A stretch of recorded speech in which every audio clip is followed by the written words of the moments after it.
La manifestation du printemps 95, c'était une journée triste. On était, de mémoire, à peu près 200, 250.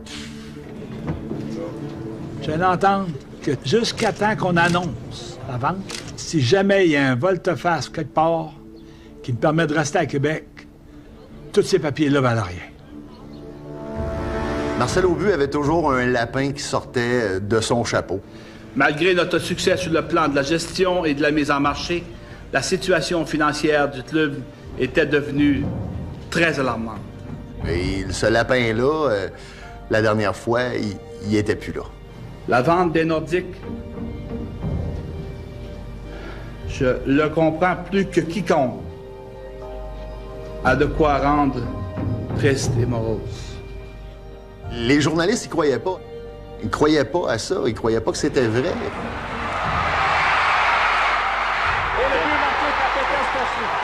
Quand ils sont partis, j'ai pleuré. Quand tu réalises que tu perds quelqu'un que t'aimes, c'est là que tu t'aperçois comment il te manque. Mais trop tard.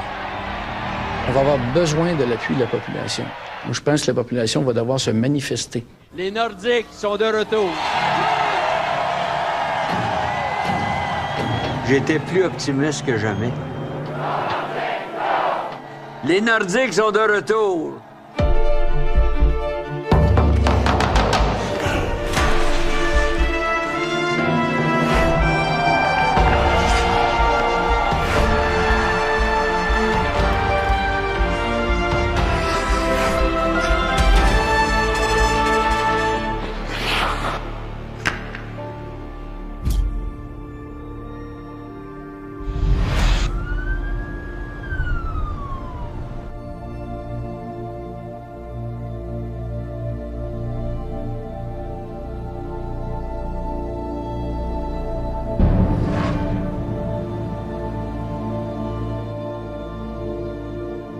Je me rappelle d'aller à l'école avec mon chandail du Canadien, puis mon chum arrivait avec son chandail des Nordiques. Tu sais, le sport, c'est rassembleur. Puis malgré la lutte entre le Canadien et les Nordiques, je trouve que ça nous a unis comme peuple, puisque c'était sain comme guerre.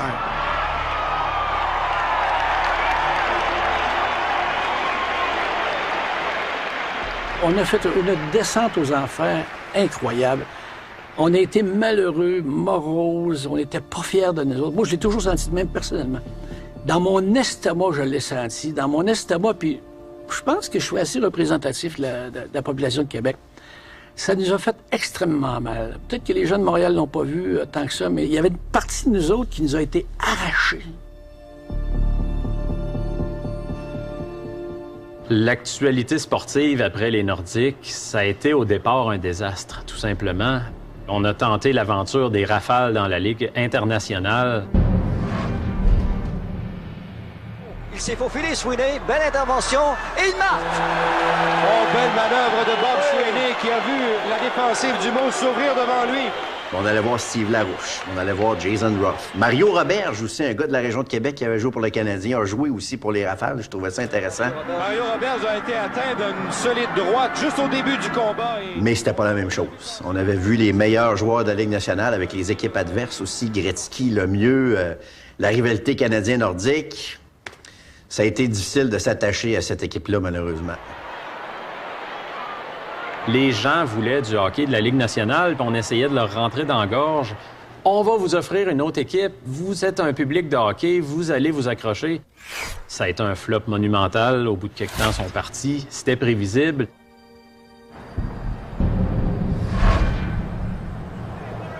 Moi, j'ai joué pour les Citadelles. J'ai joué contre les Rafales, mais j'ai joué pour les Citadelles de Québec, étant sous contrat avec le Canadien. Mais encore là, tu supporteras pas le club-école du Canadien. Moi, je le voyais comme ça, puis même connaissant la rivalité puis l'histoire des deux clubs, c'est un peu bizarre qu'on représente le Canadien à Québec. Mais tu sais, Citadelle, c'était correct, mais on s'en sacrait. Pas grand monde s'est occupé de ça. Écoute, j'aimais mieux aller voir du baseball de ligne mineure que, tu sais... Ce qui a relevé un peu le Colisée, la ville de Québec, c'est l'avènement des remparts. Le paysage sportif de Québec est devenu beaucoup moins morose, ça s'est diversifié avec l'avènement des capitales, du Rouge et Or football. Est-ce qu'il y a quelque chose qui a remplacé l'intensité dans le quotidien des gens par rapport au Nordique? Moi, je continue de croire qu'il n'y a rien qui s'est approché de ça en termes de vive émotion là, pour les partisans.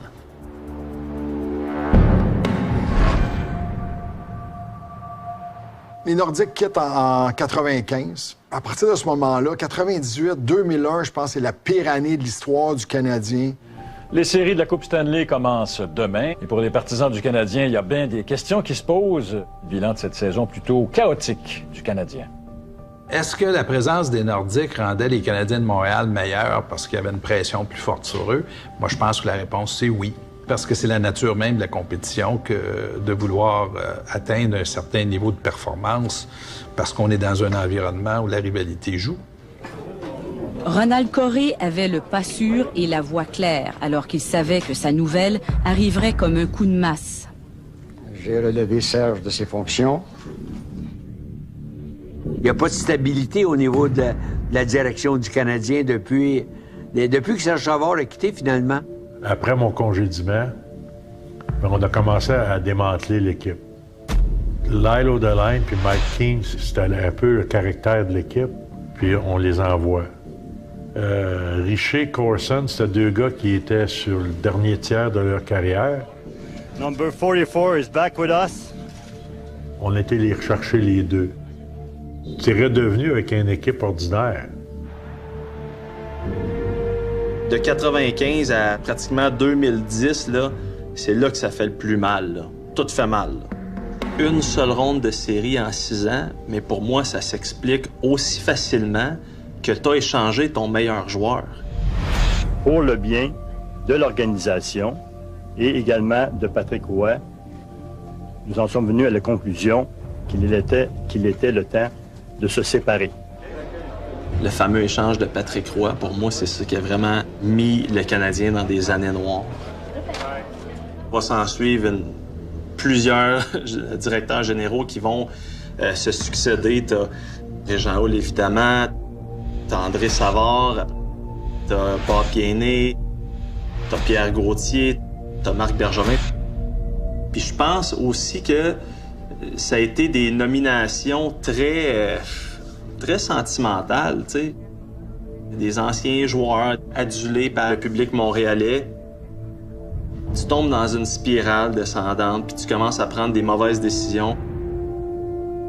Ce qui est drôle, c'est que ça concorde en quelque sorte avec les années qui ont suivi le départ des Nordiques.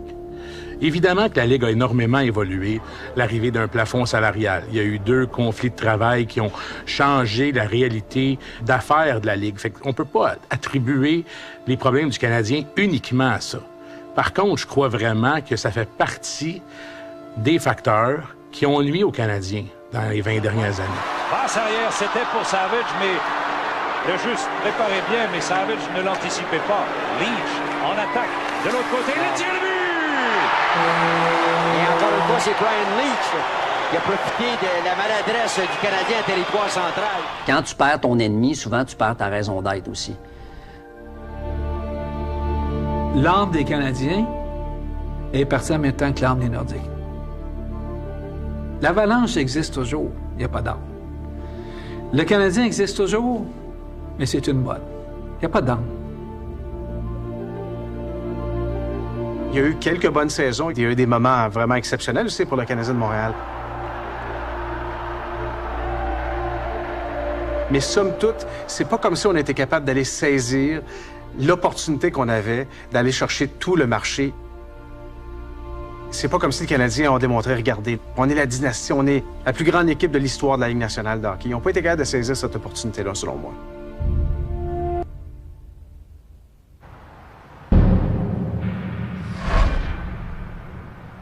Nouveau maire de Québec, M. Régis Labombe.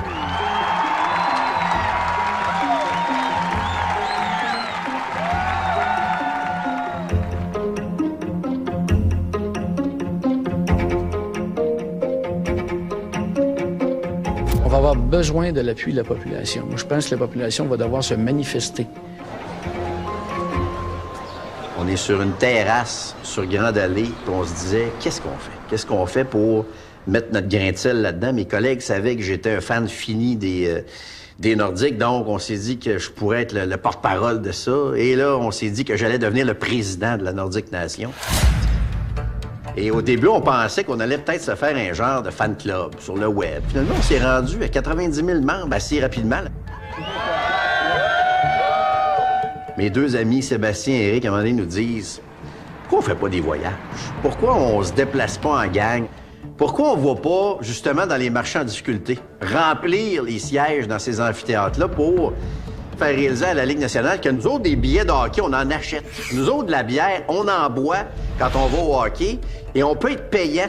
On va vous le montrer, nous autres, c'est qui les meilleurs amateurs de hockey en Amérique. » Cette fois, c'est le magazine Sportsnet qui s'intéresse à la Nordic Nation alors qu'on leur consacrera un article dans le prochain numéro. Il s'agit d'une véritable bande de nostalgiques qui pique de plus en plus la curiosité dans différents amphithéâtres de la Ligue nationale. Là, on va être près de 400 personnes en fin de semaine à Boston. On était pas loin de 2000 à Ottawa il y a 2 semaines.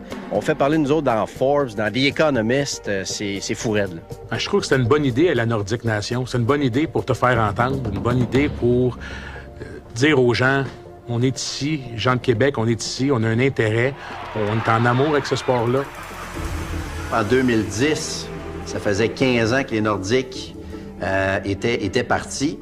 Donc, quand il restait 15 minutes à chaque période, on se levait debout puis on se mettait à crier. Peu importe ce qui se passait sur la glace, que ce soit un arrêt de jeu, que le jeu soit en cours, qu'il y ait des passes, que ce soit un avantage numérique, nous autres, quand il restait 15 minutes à la période, on se levait puis on criait. There's a few Québec Nordique fans.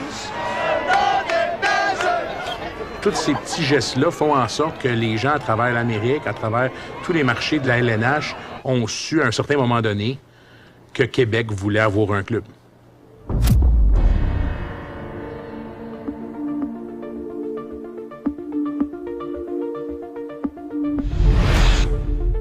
J'ai créé une page Facebook qui invitait les gens à un rassemblement pour le retour d'une équipe de hockey de la Ligue nationale à Québec.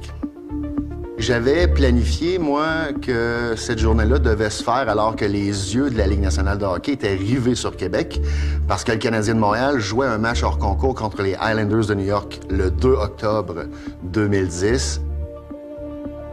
Je suis allé voir un ancien joueur des Nordiques, un des 3 frères Stachny, donc Marianne, qui habite à Saint-Nicolas.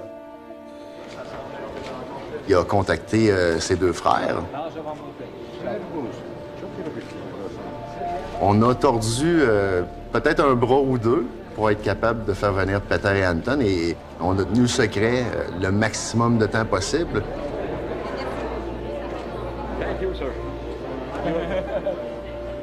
J'ai contacté Marcel Aubu pour qu'il puisse assister justement à ce rendez-vous-là. Mais M. Aubu a décliné l'invitation et il m'a communiqué par téléphone. Puis il m'a carrément dit ça te prend 50 000 personnes. Le matin de la Marche bleue, je me suis présenté sur les plaines. Il devait être 6h15. Il y avait un ciel magnifique. Pas mal de gens en bleu derrière nous. Ça a bien répondu à cet appel-là. Côté couleur, 50 000 personnes, vous êtes toujours optimiste pour atteindre ce chiffre aujourd'hui?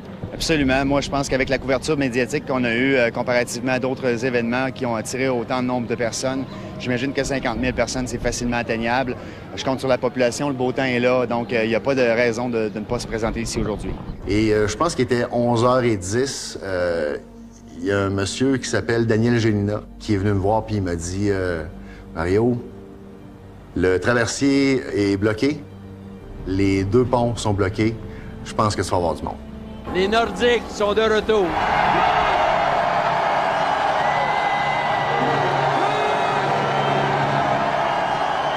Les Nordiques sont de retour. J'étais plus optimiste que jamais.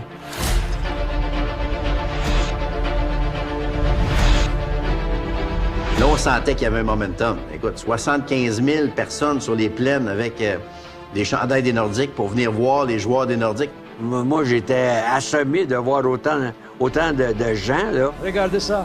Qu'est-ce que c'est splendide! Anton Stastny semblait lui aussi complètement transporté par la foule.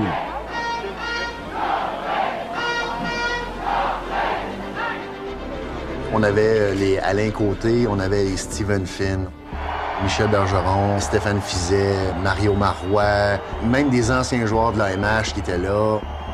J'ai dirigé pendant 8 ans là, ces gars-là. Là. Puis c'était de se retrouver avec un petit peu de cheveux gris. Là. C'est un beau rassemblement. La vie nous amène des moments bons, moins bons, extraordinaires, exceptionnels. Mais aujourd'hui, ce qu'on a vécu, c'est vraiment un événement extraordinaire. Dans 3-4 ans, je suis presque convaincu que l'équipe de Ligue nationale va être à Québec. C'est un moment inoubliable. Je n'ai même pas espéré avoir autant du monde. Je sais comment les gens à Québec, comment les partisans étaient fiers d'entendre Anton, d'entendre Marianne, leur parler en français, un français qu'ils avaient appris à Québec. Il y a tous les anciens de toutes les époques des Nordiques. C'est dur de ne pas être ému devant tout ce monde-là réuni, rassemblé. Ce qui est formidable, c'est qu'il y a beaucoup de nostalgie, mais il y a surtout beaucoup de désir dans l'air et de volonté qu'on retrouve une nouvelle équipe de la Ligue nationale à Québec. On se retrouve dans notre sport national, on se retrouve dans cette rivalité historique. Je pense que c'est quelque chose de remarquable, qui est très enthousiasmant. Il y avait un sentiment d'appartenance, il y avait un sentiment d'identité. Hein? On se reconnaît et on assume quelque chose qui ressemble à une responsabilité, parce qu'il faut bien qu'il y ait quelqu'un, à quelque part, également aussi, qui la soutienne. Je crois au bleu, créateur des cris du cœur et en cet amphithéâtre qui fera renaître les espoirs. Ils ont été conçus du fleur d'Elysée, sont nés de l'AMH, ont souffert sous Ponce-Montréal, ont été ensevelis dans les montagnes du Colorado, sont descendus au sud, ont été crucifiés, sont morts. 15 ans plus tard, ressusciteront des morts. Tout ça faisait que ça devenait concret. Ça devenait concret. Ça devenait... Le rêve redevenait possible.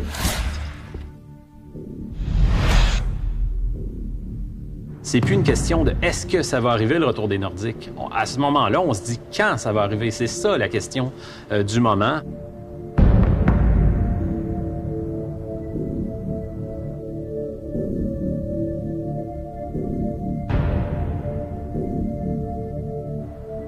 Si tu veux moindrement attirer les regards et démontrer à la Ligue nationale que tu es sérieux, que tu veux avoir une équipe de la Ligue nationale, tu peux pas essayer de les convaincre en leur disant « Regardez, on va jouer dans le Colisée ».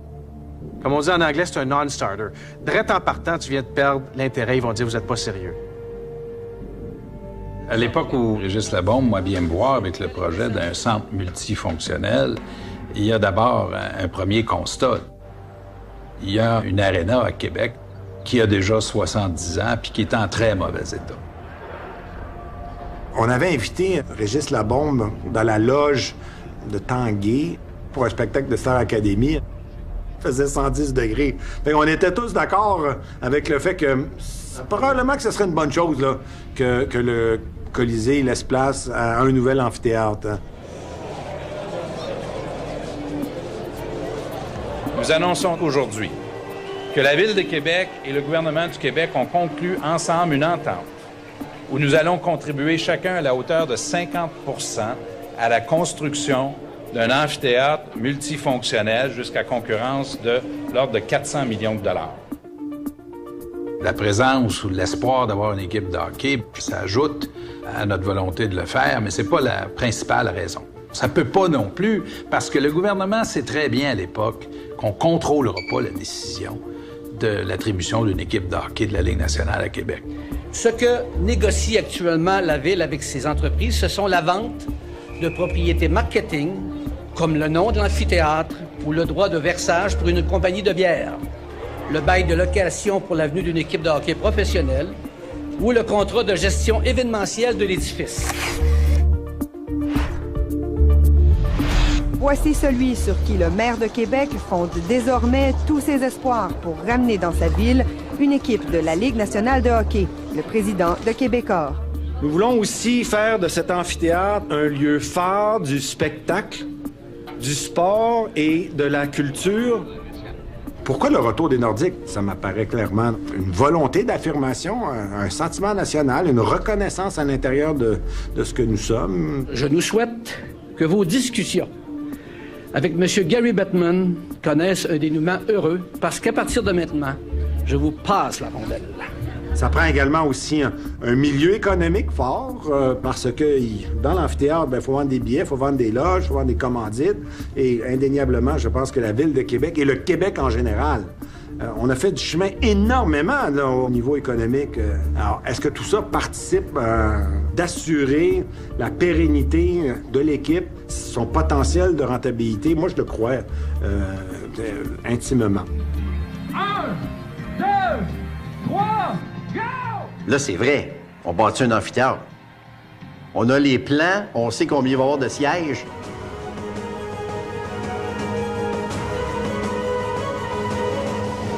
Gary Bettman, il peut plus nous dire non, parce que Gary Bettman a toujours dit, quand vous allez avoir un amphithéâtre, un propriétaire, on se reparlera. Donc, on était un bon marché de hockey, on était passionnés. Il y avait un propriétaire. Comment ça pouvait ne pas fonctionner?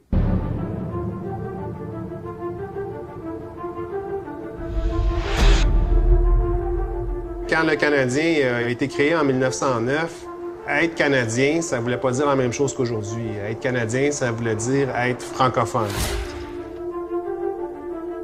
Si les Canadiens de Montréal étaient fondés maintenant, ils s'appelleraient les Québécois de Montréal. Statistiquement, les Canadiens n'ont jamais autant compté de Québécois dans leur rang que pendant l'existence des Nordiques. À Tremblay, maintenant Mondou. Et le bon but! Et le excellent jeu de la part de la... C'est deux organisations québécoises francophones. Dans mon temps, il y avait 14 Québécois et les Canadiens en avaient 15 ou 14. C'était con. Les autres embarquaient, là, les Stachny ou les anglophones embarquaient dans le jeu. Là. On était toute la gang assez habile pour profiter de toute cette ouverture qu'on avait pour nous, parce qu'on avait le fleur de lys, puis on était bleu, puis sympathique, puis on était les nouveaux venus, puis on était les underdogs. Alors, aucun but, 0-0, 12 minutes 44, maintenant à faire en troisième. Au cœur de la rivalité, quand le Canadien a gagné la Coupe en 86, par exemple, contre les Flames de Calgary. Et c'est la sortie maintenant de Bryce Brown, mais intercepté par le mieux, le tir, le but! Quel beau but! L'équipe comptait 12 à 13 joueurs québécois sur son alignement, puis le Canadien, dans ce temps-là, Serge Savard se faisait un devoir, et il l'a souvent dit devant les caméras, il repêchait un grand nombre de Québécois pour être certain d'avoir les bons et de ne pas les laisser aux Nordiques. J'essayais de recréer l'atmosphère qu'il y avait lorsque j'étais là, comme joueur. C'est une évidence là, que le recrutement québécois a fait défaut dans le sens, je suis pas sûr qu'il a été entendu comme il aurait dû l'être à chaque fois, chaque année. En 2006, t'as Claude Giroux, qui n'est pas un Québécois, là, c'est un Franco-Ontarien de Hearst. Il joue dans ta cour avec les Olympiques de Hull à l'époque. On décide de prendre un défenseur américain, David Fisher, erreur majeure. En 2015, t'as Noah Jolson, et ça, c'est rare que t'entends ça. Il y a même un Trevor Timmons qui a avoué que si c'était à refaire, il prendrait Anthony Beauvillier, qui est un Québécois, qui a été pris 2 rangs après. Tu peux pas passer à côté de choix de première ronde, talentueux comme Anthony Beauvillier. Ça, c'est pas pardonnable. Bonsoir et merci à tous nos partisans. Tu te retrouves en 2009, repêchage à Montréal. Il y a de la pression pour le fait français. Le club de hockey canadien est heureux de sélectionner des lanceurs d'Omaha de la USHL, président de Brooklyn, Québec, Louis Leblanc.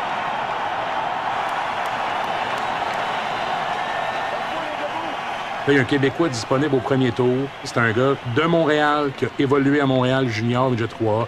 Tu peux pas passer par-dessus. Si le repêchage de Louis Leblanc a lieu dans n'importe quelle autre aréna que Montréal, le Canadien ne repêche pas Louis Leblanc. Et là, 20 000 personnes dans le Centre Bell.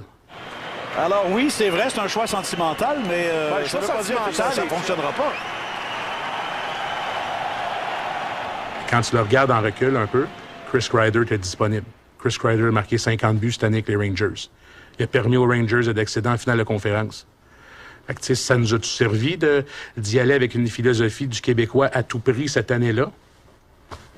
Même les Nordiques, eux autres, en 93, là, ils avaient déjà commencé à éliminer les Québécois. Il y avait 4 Québécois, puis les Nordiques, en 93. Claude Lapointe, Stephen Finn, Steve Duchesne, Stéphane Fizet.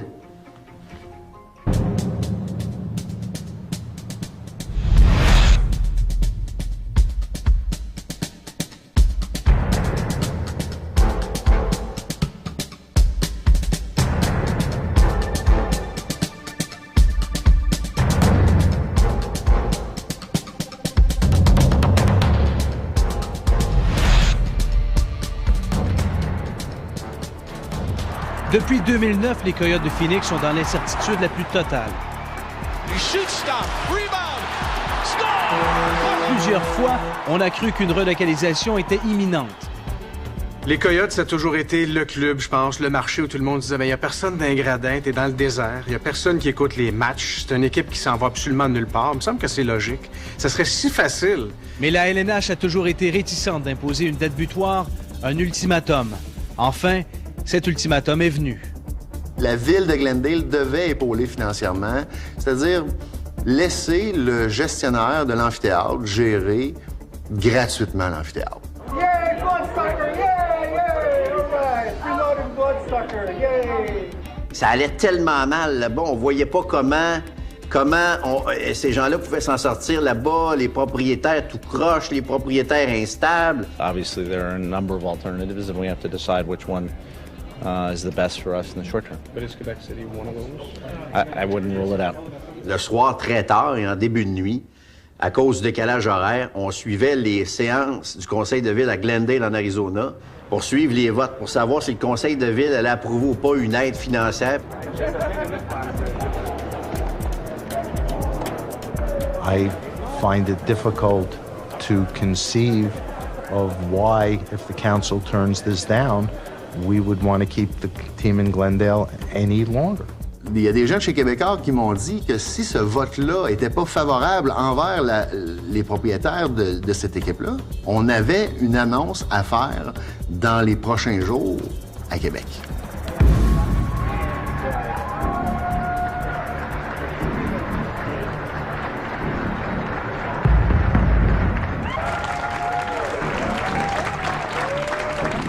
You have to admire their determination, their commitment. They've been at it a while. They've worked very hard, and we're looking forward to working with them to make this franchise the success everybody believes it can be. Already you worked on that team.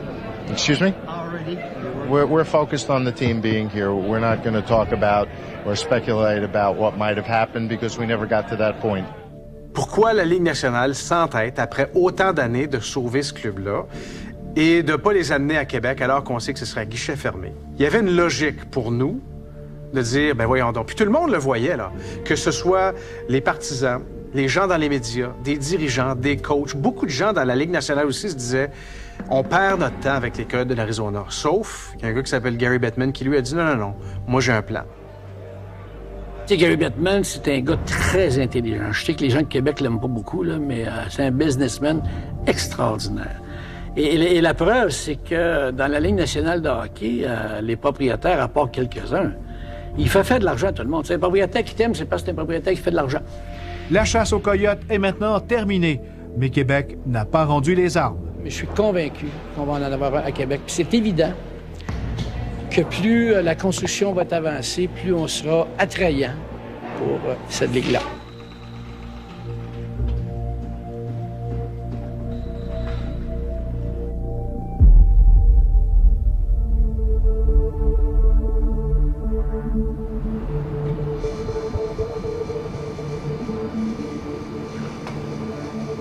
Regardez comment c'est fait.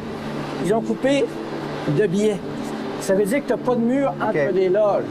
Ça veut dire que tu vois vraiment très bien, tu manques rien. Parce que souvent, tu vas dans des loges corporatives, tu as des murs, puis là, ils se font un but, tu es obligé de t'approcher. Savez-vous s'il va y avoir un club ou pas? Alors, écoutez, on va appeler Québécois, OK? Appeler Québécois.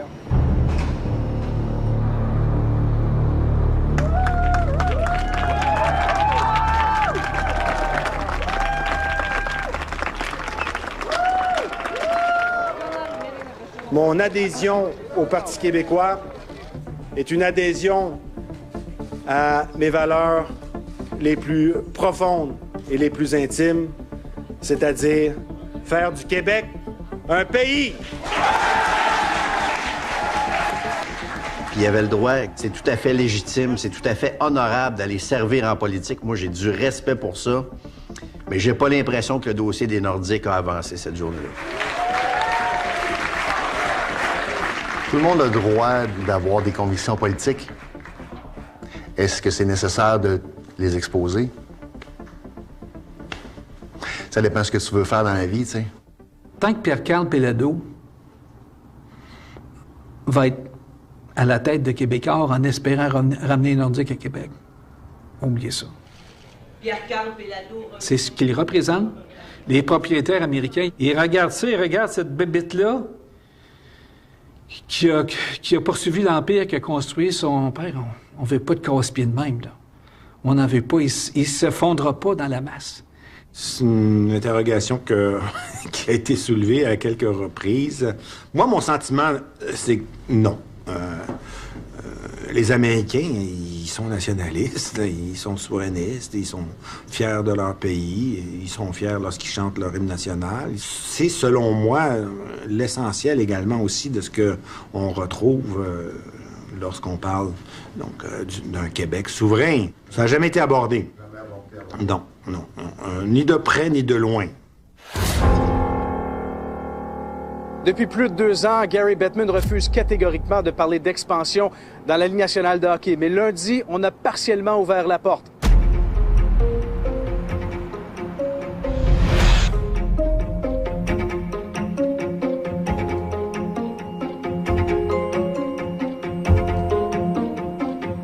Moi, j'avais énormément d'enthousiasme parce que nous étions très attentifs et je pense respectueux de ce que les dirigeants de la Ligue souhaitaient. Brian Mulroney était dans le coup avec Québécois. Ça semblait discuter ferme.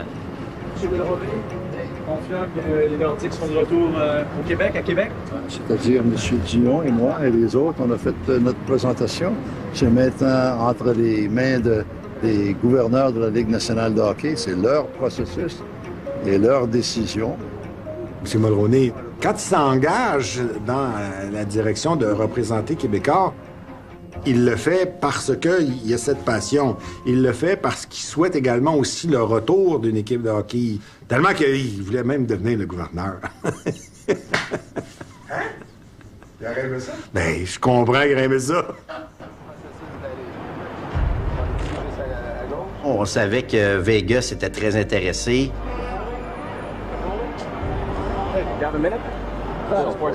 There's a complete presentation.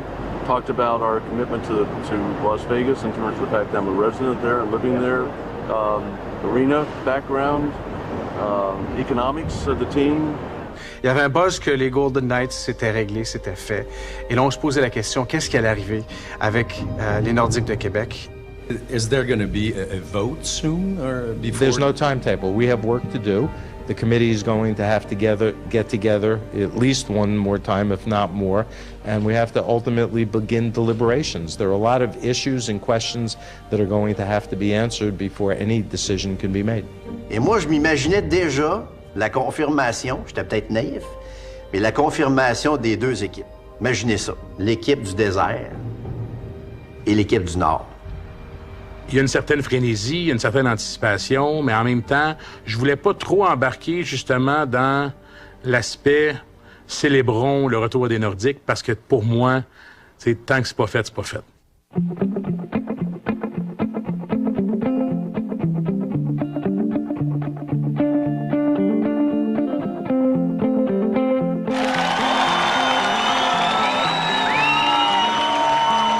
Un grand tapis jaune a été déroulé pour accueillir les invités de marque pour l'ouverture officielle du Centre Vidéotron. l'émotion était palpable. Ça fait 6 ans que je l'avais visualisé, cette journée-là. Elle arrive comme je l'espérais. Je dirais à tout le monde, c'est pas un projet, c'est pas la réussite d'un individu, c'est la réussite d'une collectivité.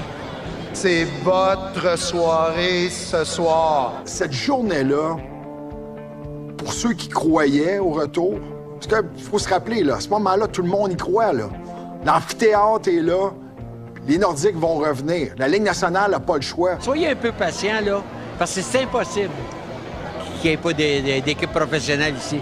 Là, on a eu un sentiment, là, tellement positif, là, lorsque on a dévoilé, lorsque j'ai visité pour la première fois le centre Vidéotron, là. On entendait toutes sortes de rumeurs. D'une semaine à l'autre, il y a quelqu'un qui sortait une rumeur. Un scoop! On a un scoop! C'est un projet à la hauteur de ce que les Québécois et les Québécoises souhaitaient. Alors, les voilà fiers et j'en suis également très fier. Il y avait tellement de monde, puis c'était tellement festif. Les personnalités qui étaient là, je me rappelle, tu sais, même Guy Lafleur était venu. De mes souvenirs, c'est juste la folie.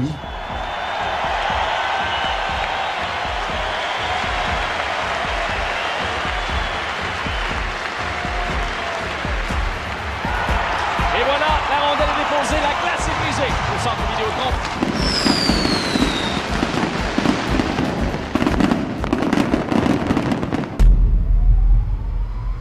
J'étais sur place à Vegas pour l'annonce de l'expansion. The Board of Governors approved the plan of expansion that will bring a National Hockey League franchise to Las Vegas. Je m'en souviens parce qu'on était tous assommés, même si c'était dans les plans de la Ligue nationale.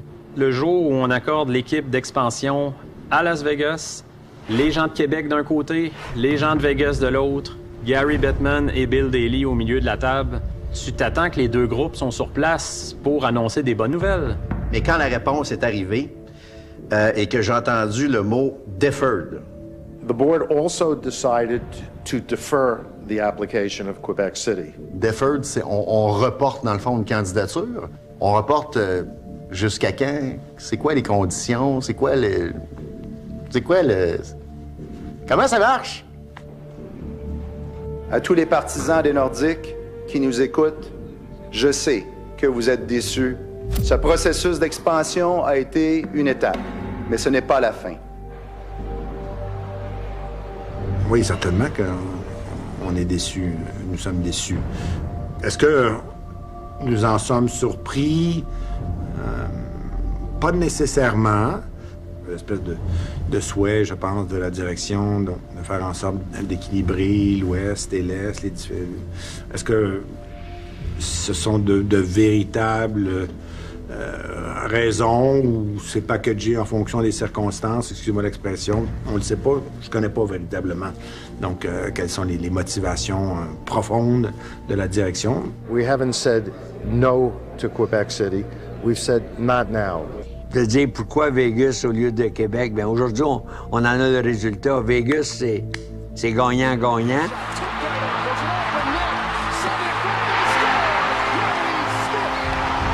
Mais c'était clair à ce moment-là, par exemple, que s'il y avait une équipe à Québec, ça ne passait plus nécessairement par l'expansion.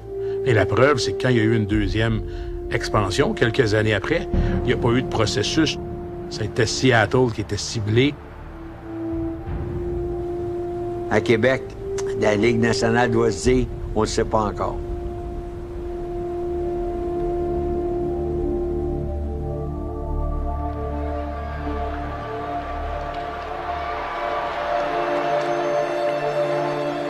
Je me rappelle d'un match des anciens au Colisée. Je me dis, OK, c'est un match des anciens, tout le monde est à la retraite, mais c'est aussi intense que ça.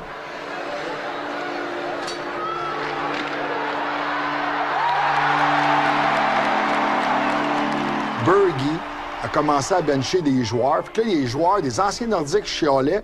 Puis du côté du Canadien, on perdait par 2 buts. Et Guy Carbonneau nous dit dans le vestiaire, on peut pas perdre ce match-là contre les Nordiques. Là.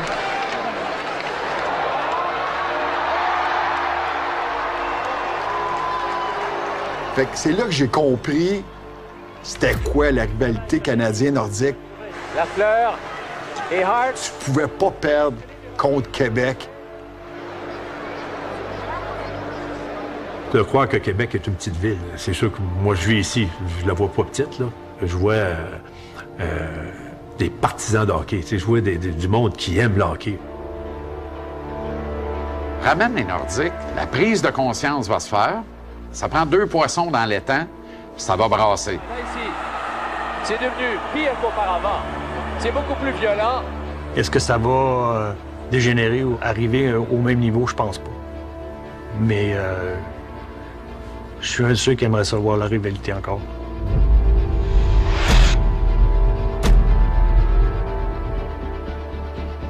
C'est évident que les dirigeants mettent pas de pression.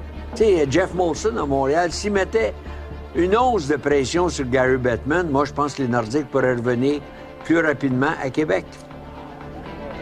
Le plus qu'il y a de rivalité et d'intensité, le plus d'intérêt il va y avoir pour les partisans. Les codes d'écoute à la télé, les commanditaires vont rivaliser un contre l'autre. J'ai aucun doute que ça ne nuirait pas aux Canadiens, c'est sûr. On va solliciter en grande partie les mêmes commanditaires. Donc, on pige un petit peu donc, dans la même soupe. Est-ce que c'est plus facile quand tu es tout seul? Clairement. Est-ce que ça va te créer un énorme préjudice s'il y en a un deuxième? Moi, j'ai tendance à penser que non. La force des institutions dans une société, c'est déterminant dans le succès d'une société. Les Canadiens de Montréal puis les Nordiques ont fait partie de ça. C'est des institutions qui nous donnent une certaine santé, une structure, un sens des choses. Et ces deux équipes-là, elles marquent l'amour que j'ai pour ce sport-là, que je considère encore comme le plus beau sport au monde. Richie derrière lui, belle passe pour Claude Lapointe. Faut vers l'intérieur, le relèvement du chef, le tir. Bel arrêt de Patrick Roy. Marcher sur l'eau, sur un lac au Québec au mois de janvier, c'est pas un miracle. Ça s'appelle jouer au hockey.